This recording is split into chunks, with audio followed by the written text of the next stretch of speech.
लहानपणीच्या गमती जमतीच वेगळ्या असतात. काय करते आई? त्याला काय हवं खायला त्याचा प्रबंध चाललेला आहे. एवढे मोठे मोठे शब्द कुठून उच्चारते काय माहिती? प्रबंध विबंध. थोडंफार मराठी कुठे येतं ना, त्याच्यावर पण तुला बोलायचं असतं. आधीच सगळे मला म्हणतात का तुला तर टीचर व्हायला हवं होतं. मला तर वाटतं ब्लॉग मध्ये पण सगळे असे बघत असतील ना, ते म्हणत असतील की बाई टीचर व्हायला हवी होती. कसले ब्लॉग वगैरे करते, नेहमीच आपल्या टीचर सारखं काहीतरी सांगत असते. पण तुला माहिती ही सवय माझ्यात कुठून आली आहे? माझ्या लहानपणापासून. मी सगळ्यात मोठी बहीण आणि मला सगळी लहान भावंड. आणि जेव्हा मला पहिलं दुसरं भावंड झालं ना, तेव्हाच मी मोठी झाली.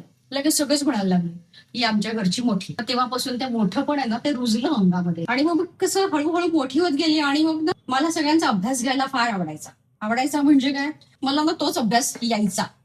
मला माझा स्वतःचा अभ्यास कधी आलाच नाही. मला सगळं लहान भावंडांचे अभ्यास खूप यायचे. मला शिकवायला जमायचं का ते माहित नाही, पण येत होतं. आणि तसं मी शिकवतही होते त्यांना. त्यामुळे घरामध्ये मात्र मी हुशार.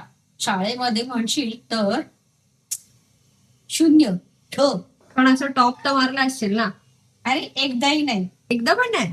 छे ग, शाळेत सांगते काय, मागच्या बेंचवरती बस आपलं पास होत होते. नॉट नेसेसरी ना शाळेत हुशार असतील तर पुढे पण सगळे हुशारच राहतात. तुला सांगते मला ना माझ्या भावंडांचा अभ्यास घ्यायला इतकी मजा यायची ना.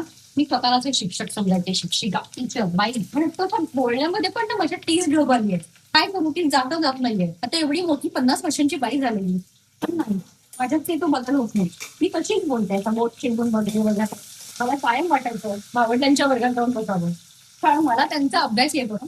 त्यामुळे मला वाटायचं त्यांच्या वर्गात बसलं की आपण तिकडे हुशार असतो.